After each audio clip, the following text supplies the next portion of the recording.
Pemirsa, lembaga survei Poltreking merilis hasil terbaru elektabilitas Bapak paslon yang akan bertarung di Pilgub Jatim 2024. Hasilnya, Khofifah Indar Parawansa Emil Dardak unggul jauh dari dua Bapak paslon lainnya.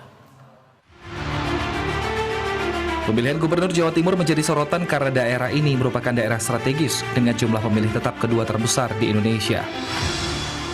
Nama-nama besar tiga Sri Kandi seperti Khofifah Indar Parawansa, Tri Risma Harini, dan Luluk Nur Hamidah akan bertarung di Pilgub Jatim 2024. Dari hasil survei Poltreking terbaru, simulasi tiga nama calon Gubernur Jawa Timur, elektabilitas Khofifah Indar Parawansa meraih angka tertinggi dengan 55,3%. Disusul oleh Tri Risma Harini 22,8% dan Luluk Nur Hamidah di urutan terakhir dengan angka 1,8%.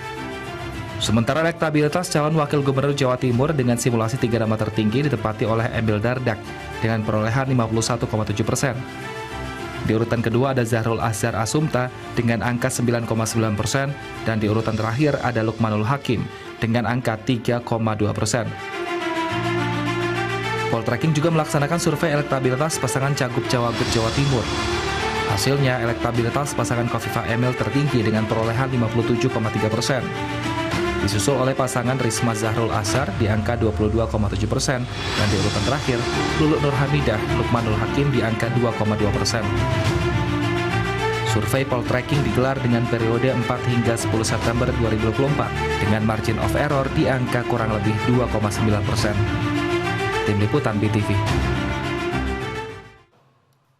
Melihat survei sementara, suara Khofifah Emil Dardak masih unggul di antara dua pesaing lainnya. Lalu bagaimana peta pertarungan tiga Sri Kandi di Jawa Timur?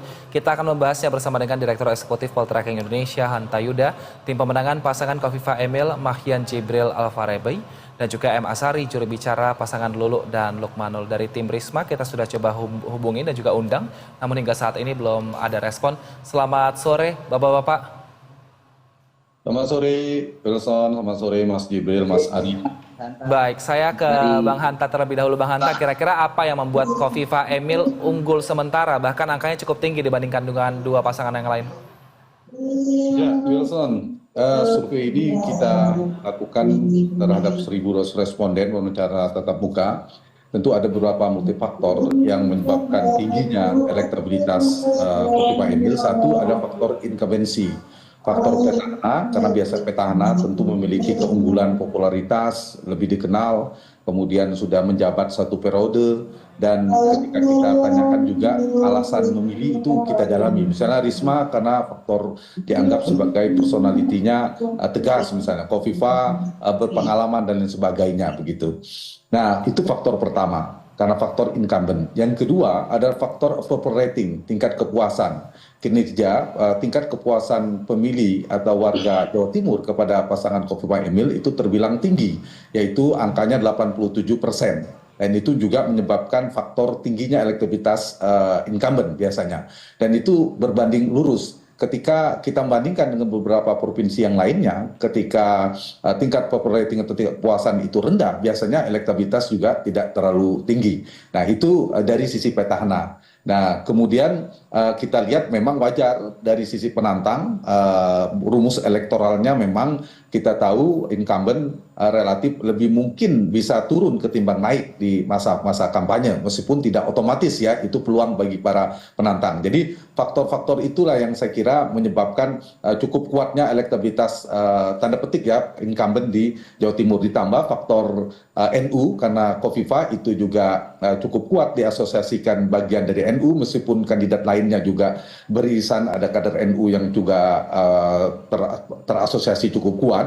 Nah, pemilih NU dalam pemilih Jawa Timur itu merasa bagian dari NU-nya cukup tinggi, Mas Wilson, sekitar 80%. Nah, itu mayoritas sebaran pemilih NU juga cenderung lebih besar kepada Khofifah. Itu juga faktornya. Yang keempat adalah faktor di mana kalau kita lihat cross tabulasi partai politik itu pendukung partai memang paling banyak ke Khofifah Emil, dan kalau kita bedah semua partai Kim itu memang mayoritas ke Khofifah Emil. Itu satu. Yang kedua, PDI Perjuangan itu mayoritas satu-satunya partai yang mayoritas ke Risma. Di luar itu semuanya lebih banyak ke Kofifa, termasuk PKB yang mendukung Bu Lulu. Tetapi satu-satunya partai kita tahu PKB, ya Mas Adi, adalah partai pemenang di PKB di Jawa Timur, tetapi berdasarkan tabulasi kita mengalami split ticket voting per hari ini.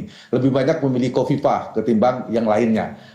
Ini menjadi PR tentunya bagi Bu Lulu dan PKB karena mereka punya mesin politik yang saya kira tidak perlu diragukan. PKB memiliki pemenang pemilu, kemudian mesinnya sangat bisa diandalkan. Jadi ada peluang 2 bulan ke depan. Kalau pemilunya tinggal 3 hari atau kurang dari seminggu, saya prediksi Kofifa pemenangnya, Mas Wilson. Tapi karena pilkadanya masih 2 bulan, bahkan lebih, maka jangan buru-buru untuk menyimpulkan. Masih mungkin dinamikanya terjadi. Jadi harus waspada, belum aman. Baik. Ya, Mas Jibril, kira-kira begitu. Saya ke Bang Hanta. Bang Hanta, sebenarnya karakter pemimpin seperti apa sih yang dibutuhkan Jawa Timur? Karena kalau kita lihat Jawa Timur ini cukup menarik, tiga-tiganya merupakan perempuan dan juga berkaitan atau beririsan dengan organisasi Islam dan juga partai-partai besar seperti itu. Lantas seperti apa masyarakat memilih pemimpinnya di Jawa Timur? Ya, Wilson, ini pertanyaan menarik menurut saya karena karakter pemilih di Jawa Timur itu paling besar proporsinya adalah pemilih rasional. Jadi Poltreking Indonesia kerap membuat kategori sesuai teori, ada perilaku pemilih itu ada 3 pemilih rasional, dia memilih karena rekam jejak, karena pengalaman, karena kompetensi. Lalu ada pemilih psikologis, dia memilih karena karakter personal, ramahkah, tegaskah, merakyat dan sebagainya. Kemudian juga ada pemilih sosiologis, dia memilih karena faktor background agama, kemudian suku, serta daerah. Nah, di Jawa Timur itu paling tinggi pemilih rasional. Kami melakukan survei berulang-ulang beberapa kali, itu terkonfirmasi selalu pemilih rasional. Karena itu pendekatan yang harus lebih determinan bagi semua kandidat, 3 pasangan ini adalah menyasar pemilih rasional. Pemilih rasional cenderung memilih dari sisi itu. Misalnya tadi ya ada data di mana 17,8% undecided-nya orang atau pemilih yang belum menentukan pilihannya, maka ini bisa menjadi peluang bagi penantang maupun petahana. Bagi penantang apa?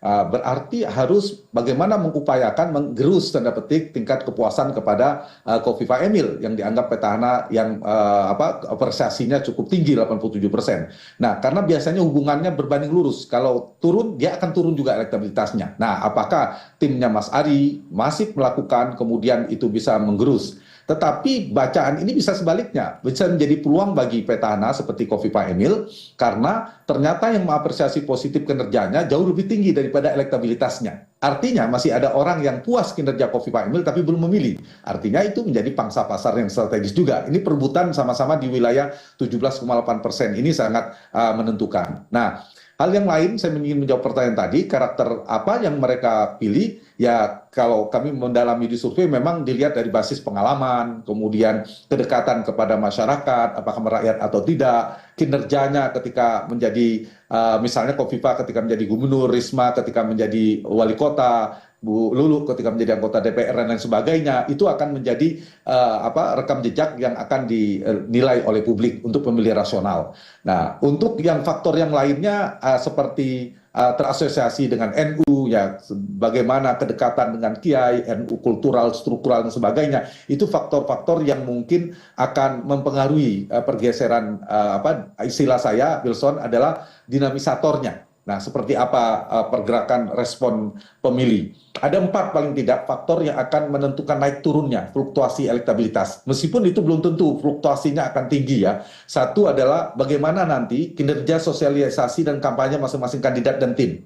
Yang kedua adalah bagaimana performa debat si kandidat, cagup maupun cawagup nanti. Bagaimana penguasaan masalah, bagaimana public speaking-nya, bagaimana dia menyampaikan gagasan dan sebagainya nanti di debat. Yang ketiga, isu-isu yang bergulir, isu strategis. Isu-isu ini apakah akan menjadi momentum bagi salah satu kandidat atau sebaliknya. Dan yang keempat adalah program-program yang ditawarkan. Apakah ada program yang kemudian melekat dalam persepsi hati publik yang kemudian bisa mendongkrak elektabilitas. Jadi faktor blunder politik, faktor momentum politik, momentum ini kan bisa menaikkan, blunder bisa menurunkan. Nah, itu faktor yang bisa membuat dinamika politik naik turunnya. Tapi realitas per hari ini harus diakui berdasarkan data, Kofifa Emil termasuk incumbent yang kuat ya, kokoh, sulit bagi penantang untuk melawannya, tetapi bukan tidak mungkin, masih ada peluang bagi pasangan Risma dan Lulu untuk menyusul ketertinggalan, terutama menyasar dua hal bagi penantang, menyasar undecided voters 17,8%. Yang kedua adalah apakah mampu menggerus